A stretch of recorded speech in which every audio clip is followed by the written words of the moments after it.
Hey, everybody. Welcome to a brand new episode of the Hemmings Hot Rod Barbecue Podcast. I'm Mike Musto, your host, and today we have a very special guest. Lindsay Wheelock is in the house. Now, Lindsay is a factory stock showroom drag racer who is kind of making a big impression on the drag racing world. I was first introduced to Lindsay a million years ago when I did a little television show with her pop and her sister, and recently bumped into them at the PRI show in Indianapolis. So, Lindsay, it is great to have you. How you doing? Yeah, thanks for having me. I'm doing great. I'm happy to be here. I'm excited. Good. So let's talk about you and drag racing, because obviously your dad is one of the biggest petrol heads I know, right? That guy bleeds gasoline. So, but you started racing. I mean, I know you grew up in an automotive family, but you actually just started racing 3 years ago. Is that right? Yeah. 2020 is undoubtedly probably the worst year of a lot of people's lives. And it was up there as a bad year, but entering drag racing for the first time in my life really made that year quite possibly. And I say this sensitively because I know it's a tough year for a lot of people, but like it was quite possibly one of the best years of my life. Like there were so many lows, but I mean, if you've ever drag raced before, there's no denying it's incredible. It's right. So much fun. So much fun. So I know your husband, right? Your husband is a big racer. He's been racing for a lot of years, correct? Yep. Okay. Probably 25 years. Oh, okay. So, and he's a full-blown, like he's a master technician and everything else, right? Yeah. He's a guy that knows his way around an automobile. Mm-hmm. Okay. So did he get you into racing, or was it one of those instances where you would go to the race with your kids and you know, your husband's racing and you would, you know, support and everything else? Whose idea was it to put you behind the wheel of a car? It was 100% his idea. So my dad has a 2018 Dodge Challenger Demon. Mm-hmm. And he and my husband both had bragged for so long about how amazing this car is. And it comes with, you know, the red key and you can drag race it. And it's just ready to go racing. And I just couldn't fathom why neither one of those two guys had taken it out to the drag strip. So I had made several comments like, is anybody going to take it? And, you know, I never said anything. They were both really busy. And at the time, my husband had a Coco Camaro to drag race. So I'm sure a Demon wasn't on his list of things. So anyways, that was it. It was like 2 weeks probably after that I had started saying that. I'm a dental hygienist, so I was at work and my husband texted me, he's like, you need to check your email. So I checked my email and it says, congratulations, Lindsay Wheelock, you've been signed up for the NMCA's free Dodge HEMI Shootout. And instantly, like pure fear flooded my body. I was like, oh my gosh, you've got to be. I texted him, I was like, what have you done? He's like, okay, hear me out. Try it once. If you don't like it, you never have to try it again. Yeah. And so obviously. Yeah. So he threw you right into the deep end. There wasn't anything. Yeah. It was just like, hey, guess what you're doing? No conversation about it. Nothing. I did not see that coming. So was it a school? Did you use the Demon? Walk us through how that went. Yeah. For that event, my first event. Yeah. Yeah. So the NMCA offers. They also have a very similar class to the factory stock showdown that I race in. Mm-hmm. The NHRA have what's called the factory supercar. So all the cars go there. They've been around, I don't know, a long time, as long as I've known drag racing. And so they put on, Dodge has partnered with them to I think they give like 75 free entries.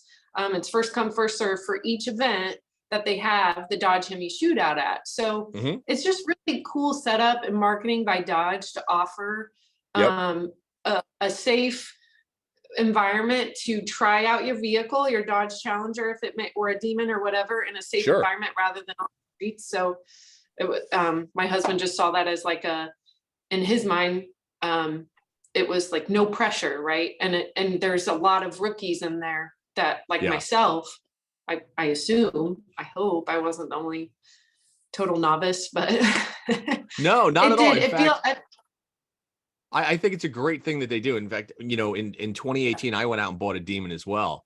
And that was one of the best things, is that they throw you behind the wheel. You bought this amazing vehicle, right? So the fact that they give you the opportunity to teach you how to properly utilize it, I think is great. Yeah. Yeah, it's super cool. So did you ever figure out the trans brake and all that? Did you use that? Have you used it? Yes. So I actually did back in the day an entire series on it called the Demon Diaries. And I literally called Dodge, and then I called Jim Wilder, who was one of the specialists behind it. And I was like, Jim, I need you to come down to Florida, and we are going to make a whole series on every single feature of this car. And we literally, I wish I would have seen this. It would have been very helpful. Just go to YouTube and just Google it, type in the Demon Diaries. Yeah.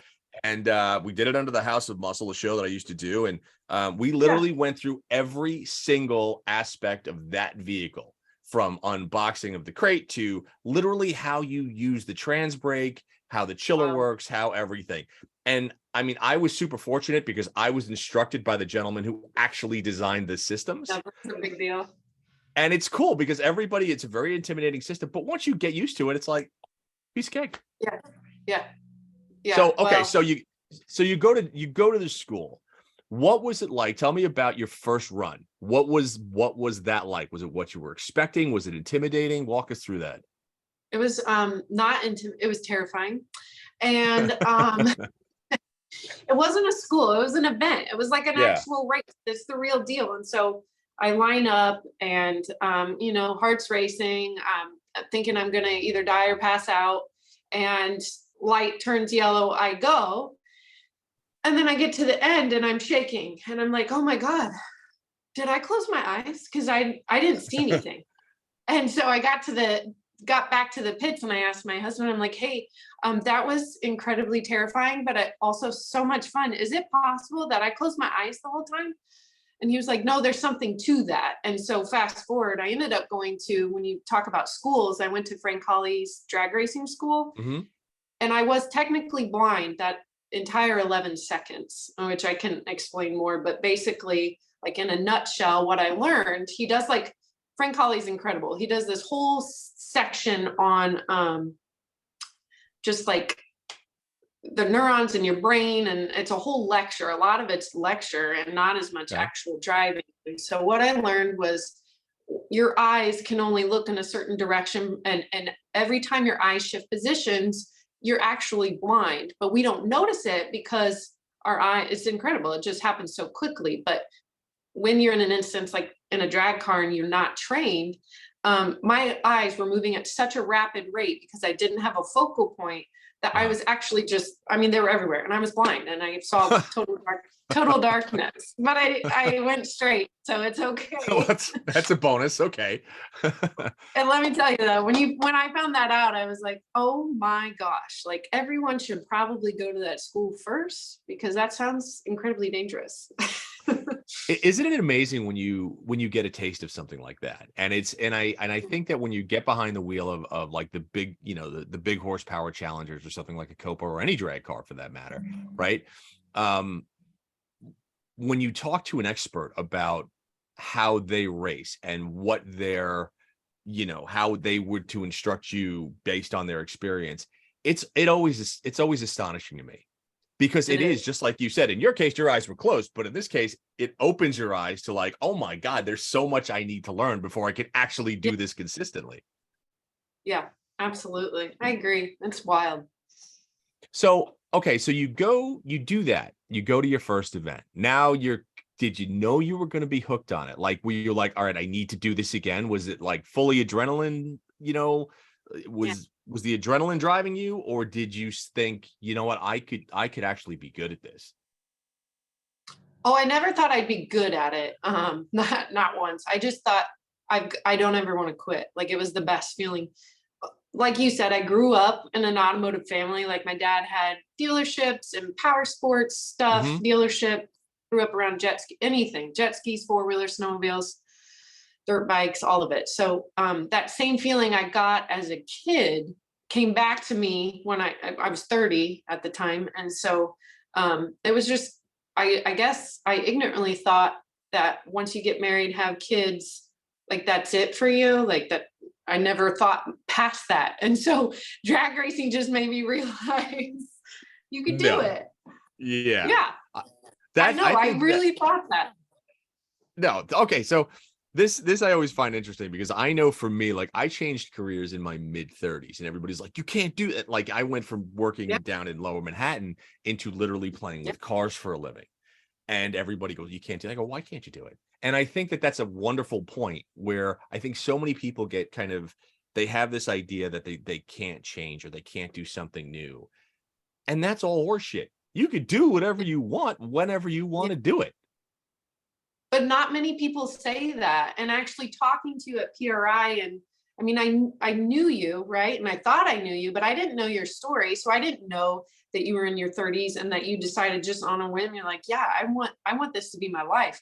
I'm with you. Like I got a taste of it and I always liked that stuff. But to say Yeah. now that I've been driving it, like I don't ever want to quit. If I could make this my full-time career, I would. I'm a dental hygienist, so that is like what brings home the bacon right now. But Yeah. if I could race every day, I would. It's the most fun I've ever had. But we're not taught, right? Like in school, you're just taught. You go to school, you go to college, you graduate, you might get married, you might have some kids, and you focus on your career. But there's no highlight to someone who's got a story like yours, you know.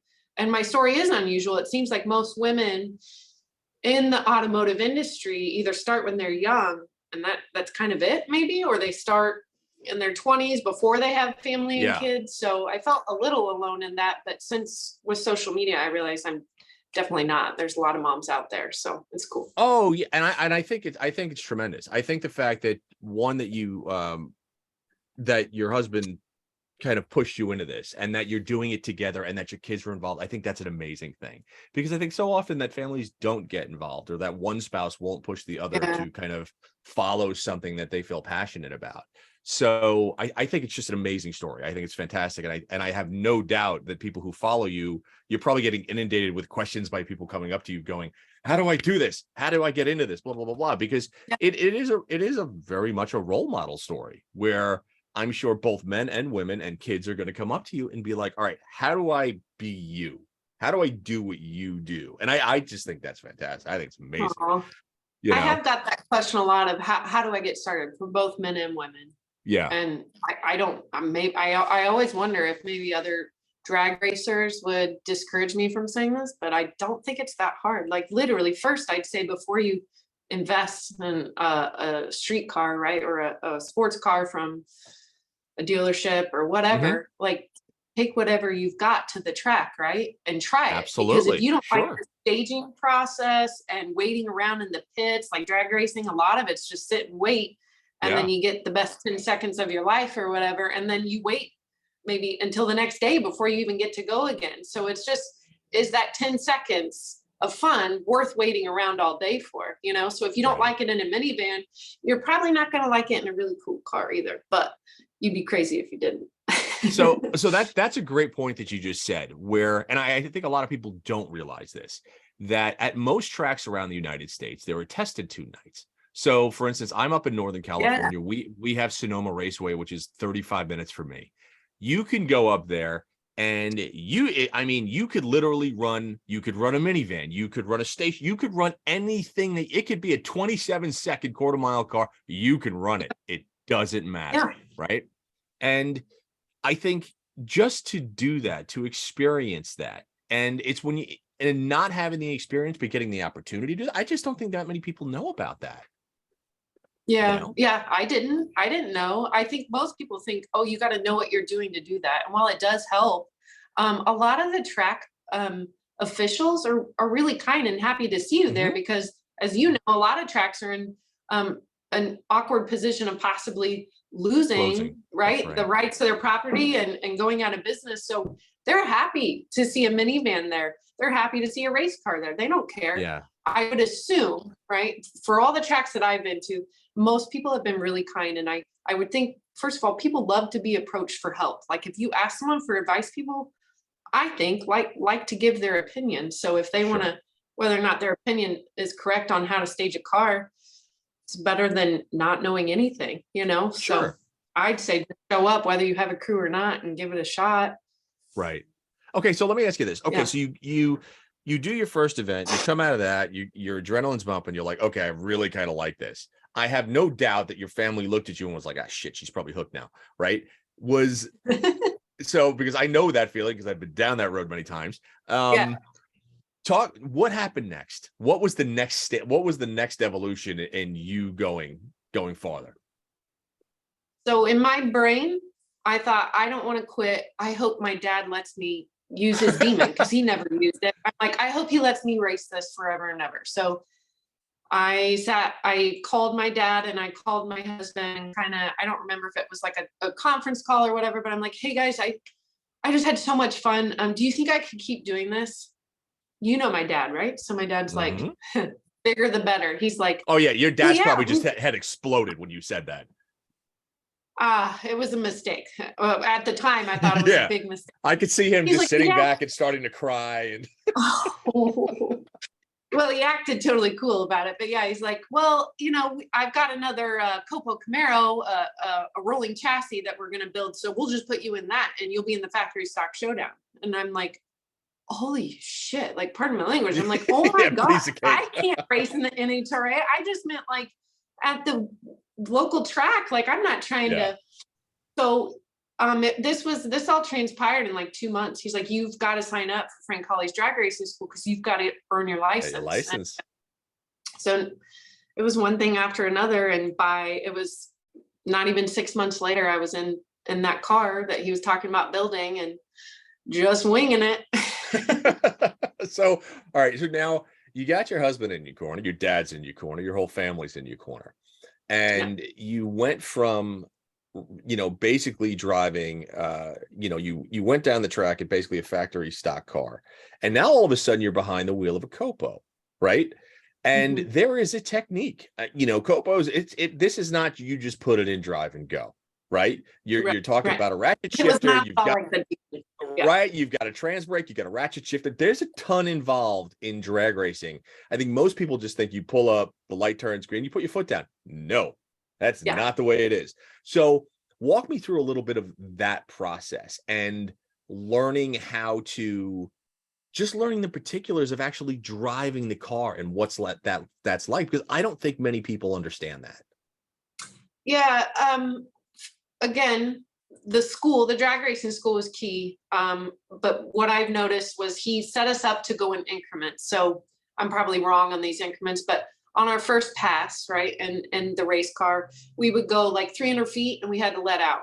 Now, I don't know what 300 feet is. I'm just trying to like launch this thing and not die. So I would just kind of time and be like, oh, 1 second, that seems about right. But technically, like, you could put cones along the wall of the drag strip. And if you're aware enough and have a good enough focal point, you will see those cones. But the idea is just to not make a full pass. And so baby steps, right? And so in the school, we had air shifters. So all I had to worry about was learning to stage the car, because that's truly one of the hardest parts, right? You've got all these moving pieces and all these different things. And then once you throw somebody in with you on competition, it gets that much trickier, because what if they get to the beams first and then your brain might start thinking, oh, I need to hurry. But that's like a whole nother thing. So the Copo, I actually was, again, I'll use the words maybe slightly panicking when it came time to test it for the first time. Because like you said, there are some drag cars where you can just hit the gas and go, like in the Demon. I never used the trans brake. I just hit the gas and go. I didn't cut. Yeah. And so, but with the Copo, we don't have a trans brake in that either. We actually two-step it. So I apply brake pressure, right? I go up through the beams, then I open the throttle, and then I lift my foot off the brake and the car goes. And the car goes wherever you're looking. So I was worried about shifting because I had never shifted before. So first pass, I launched the car. I instantly am like, oh no, where's the shifter? We all know where the shifter is. It was there a second ago, but I'm panicking and doubting myself, right? So I look down and the car goes right. I kid you not, I was like an inch from just slamming that thing right off the wall. And Morgan, my sister, is filming it. And she's just like, oh God. But I corrected, I brought it back, I shifted, and it was a good run. And just getting that first run, I could take a breath, and I felt so much better. And yeah, it's so much fun. It's a fun challenge. I think, it really, really is. And I think whether you're drag racing, whether you're road coursing, whether you're dirt track or autocross, it doesn't matter, right? Racing is one of those things where when you first, we do things that 99% of the population doesn't get to experience, right? And so it's a very foreign thing. And I mean, you growing up with, in a family that was surrounded by, power sports racing, and your husband being a racer, you were kind of entrenched in that. A lot of people, and I'm sure you experience this as well, when they go to the track for the first time, like take somebody who's never been to a drag race and take them to a Top Fuel event, right? Their heads will explode all over the track. Because I mean, the power, the adrenaline, the acceleration, everything that those cars provide is mind blowing. And I'll quote unquote say to a civilian who doesn't race or has experience, right? So I think it's amazing that you're doing it. So now, you race the Copo, but I also saw you in a super stock, right? Weren't you running a Dodge as well? Yep. My dad had bought one of those for a minute because the Demon got crashed. It was in a bystander in an accident, and so that was out of business. I also had a crash in the Copos, and then he had the super stock. It was like I don't remember. Anyways, that was great too. And then, but you were running a Challenger for a while. For a little bit, and then got in the drag pack in last fall. Yes. So how is that? And is there, I mean, the drag pack cars, it's physically a big car, right? Was there a big difference in going from car to car? So going from the Copo, which is a smaller chassis, smaller body, to going to the Challenger, which, let's face it, is a massive car. There's a lot of real estate in that car, right? Does that affect you when you're racing? You're just like, wait, this is so big, or feel like, how is it difficult to go from one car to the other? No, I thought it would be, but it really wasn't. It had been so long since I got back in the Copo after the crash and then the off season and all these different things. So I was nervous to get in the drag pack because my brain told me like, oh, this is gonna be so different, but it really isn't. It actually feels slower because it is slower to the 60 foot. It doesn't hit as hard as the Copo. So in my mind, it just feels like a smooth, easy ride, kind of like the Demon. It's incredible. It's a great car. But cool. once you slam it in a third, the car is just like a freight train. It's like, this thing's not gonna stop. It's incredible. Right. You don't feel that power in the Copo. By the time I shift into third in the Copo, I feel myself going like this because I'm like, go faster. Like the car's coming. We're gonna lose. Right. You don't have that in the drag pack. It's really cool. Okay, so now I want to ask you this. Walk me through a pass. Walk me through a pass from the time that you are pulling up to the staging lines so that people understand what you go through. Try not to leave anything out because I want people to understand this. Mm-hmm. So my kids are at every race, so they're in the staging lanes with me, and they're wildly distracting, but I think it helps me because they ask the dumbest questions. No offense. They're not dumb. Like there's no such thing. But they have nothing to do with where I'm trying to keep my brain, but that might be helpful. So, they're asking like, what happens if you win? What happens if you lose? Can we go with you? Like, or she's staring at me wrong. So I'm deflecting that most of the time. But then once the window goes up on the car, that's it. So kids are now gone at that point. My husband's there, but he walks away as soon as the window goes up because he's usually staging me if we're not competing against each other. And so I wait for his signal. I don't go through the water box yet, even though track officials will wave you on and tell you, let's go, because they've got an agenda, right? Especially when you're racing the NHRA, they've got TV time. And if, they will let you know that they don't like you. So, but I'm a paying customer too. And so if my crew chief isn't ready to pull me through, I'm waiting. So once I get the wave, I slowly go through the water box. You don't want to go too fast, is what I've been told. So I slowly go through. Once he tells me to stop, I stop. Then he'll give me the signal to do the burnout. And usually now I'm at the point where I know when I'm going to roll out, unless there's like specific instructions. He might tell me when to stop the burnout. And then he's taught me to kind of go up in the RPM range as you're coming out, you kind of want it to dip down and then go back up. And then one thing I really struggled with was not resting, not letting the tires rest from the time you in your burnout, the time that you stage. It's good to let them rest. So I was always just in such a rush. I had to get up there and get it out of the way because I'm nervous. So I'm, you want to kind of take your time, right? And so because once you take those beams and you take those lights, you have committed, right? You've signed that waiver. You said you know what you're agreeing to. So if there's ever a time and you don't feel comfortable and something's not right, don't take the lights. Just shut it off. No race is worth it. But I thankfully have never encountered that. So generally, if I'm up against someone and I don't have a buy run, I still prefer to be first to the beams. Okay. It just makes me feel good. But it really, I think that if you can adapt there, that's the best. There's so many people in racing that are so set in their ways that if one thing goes wrong in that staging process, it messes up their entire mindset, which blows the run. Sure. So I take the light, my competitor takes the light. Now we've got to fully stage. So then I again prefer to be first. Why not? And then they come in, and then that's it. I open the throttle as soon as they come in and we're both staged. I open the throttle. My foot's already fully depressed on the brake. If you don't have enough brake pressure, once you open the throttle, there's so much power, the car can launch forward. And that happens. Yeah. It's what a lot would call a rookie mistake, but it's happened to everybody that I know. Yeah. But once it happens to you once, it ought not to happen again. And right. It happened to me. So, and then, foot off the brake and you go, keeping that focal point, right? And so whatever I was staring at before I was looking at the lights is now the only thing, dead staring competition. I'm staring at the end of the track. And so that light is just in my peripheral, my shift light. And so every time I see the shift light, my hand's already there and I'm ready. We have a turbo 400. So you go 1, 2, 3. And then let's see, this is like muscle memory. Pull the parachute, throw it into neutral and shut the car off. And then you're just coasting the rest of the way.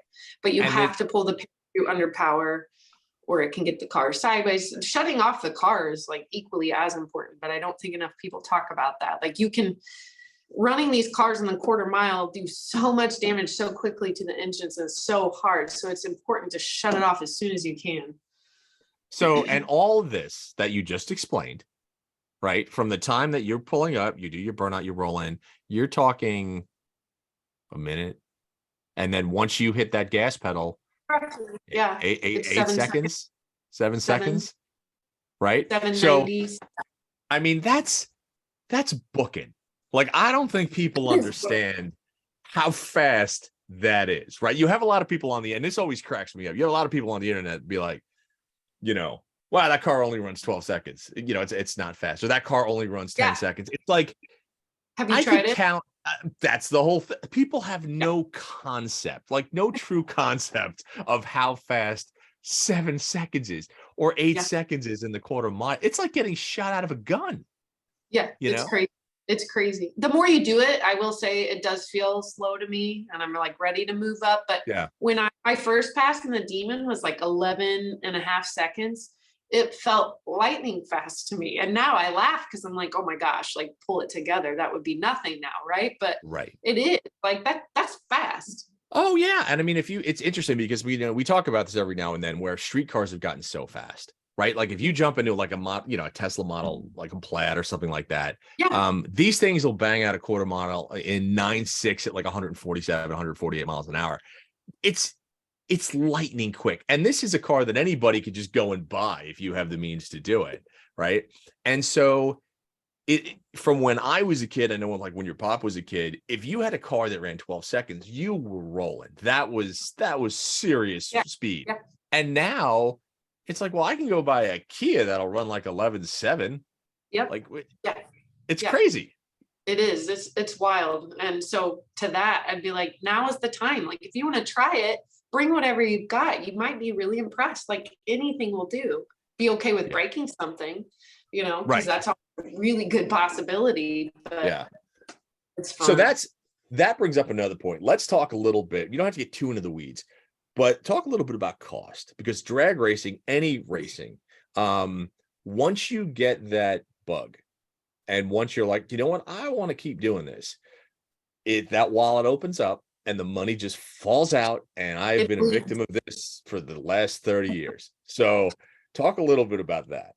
Yeah. So, I mean, I would say I'm very fortunate. So when my dad gained possession of his own dealership, he became the full sponsor. And so as far as racing in the NHRA, I do not pay for that, right? Like, I do take a loss. I don't get paid when I take the time off work. I pay for some of our travel. Sure. It has cost us a significant personally amount of money. Yeah. Like, we're in our overall salary, we're probably, with all the racing and time we take off, we probably lost 20 to 30,000 of our personal salary. And Huge people amount. say that's crazy. But I'm like, let me ask you this. If you were given the opportunity, let's say you love baseball, to go play pro baseball, and it would cost you 20 to 30,000, would you do it? Even if it was just for a year? Like, absolutely. If it's something you want to do, I'm like, yeah, it's worth it. Cause I could die tomorrow, and I can guarantee you, I'm not going to look back and be like, man, I really wish I would have cleaned more teeth yesterday. You know what I mean? Anyway, so the factory stock showdown stuff, I've been very fortunate. Alsop Automotive Group is the main sponsor for that. But like, to run those cars in the NHRA, even some of the wealthiest teams out there complain, like, it is expensive. It is up there with pro stock, if not more. It's just, I don't know if I think it started with good intentions, and now it's gotten to a place where there's so much wealth in this class that there's no end to their budget. Right. And then you have someone like us who is the lowest budget, right, out of all the teams. If I just had to guess, I'm probably 100% correct. So in my mind, we'll always be 2 steps behind, at least, if not more. Like, once we gain a 10th on our elapsed time, and we think we're finally competitive, the other teams have that many more cars and that much more R&D and finances. Right. They're also a 10th ahead of us again. And so we've constantly been fighting ourselves there. But yeah, you just bleed money. Like, there's no money to be made in drag racing. So right. Yeah. Well, I think that's like the old adage, right? If you want to make a small fortune in racing, start with a big fortune, Yeah. Because that's kind of how it goes. But to your point, it doesn't detract, right? Because I think you get to the point, like, listen, I try to go to the racetrack as much as I can, and I'm more of a road course guy. But I know I'm never winning anything, right? I know there's no podium for Mike Musto anywhere on this planet. Those days are long gone. Now, I'm pretty not unless there's a massive financial windfall. But even so, I mean, you do get to the point where you're just like, you know what? I just want to go. And it turns into a very social aspect, a social thing, right? You're hanging out with your friends, you're going on the track, you're going racing. Yeah. And so the cost of that, I don't even think about the cost of that. I'll bitch and moan about spending $100 on dinner, right? But like, I'll spend thousands to go to the racetrack and do that stuff. And you're just like, what are you talking about? That was totally justified. Because it's your mental freedom, right? Yeah. My husband's like you. If it were up to me, as much as I love it, when it comes time to take it out of my bank account, I'm like, what? Well, I don't know if I need to do it that bad, because my husband and I thought, well, we can't count on my dad to keep us in the NHRA forever. And my husband's always wanted he's always had his own drag car, but I made him sell it back when I had, like, in between our last 2 kids. I know, don't come at me, guys. Nobody will. So I made him sell the car. And I mean, he was in agreement to it was a terrible decision. He had a Supra. It was awful. That's another story for another day. They're awful. So he sold that, and he hasn't owned a drag car since. So I knew he wanted one, and I knew it was coming. So long story short, we bought a 1986 Mustang personally this past summer in July. And so that has become our own financial burden. And and so it's just, but you know what? I know for a fact that it's something my husband will literally never give up, as long as he's mentally stable, physically able. He will never give it up. So I just said, I'll work harder. I'll do whatever it takes. Right. And like you, it's very inspiring. So if I have to get up every day to film a YouTube video once a week or whatever, there are different ways to make it. I'm not going to make it by drag racing, but I can make it through other ways, right? I'm already posting. I'm already doing all this stuff. I might try to monetize off of it. And so I don't know. We'll see. But yeah, it's a terrible financial decision. It is, but life is short. So do what you want.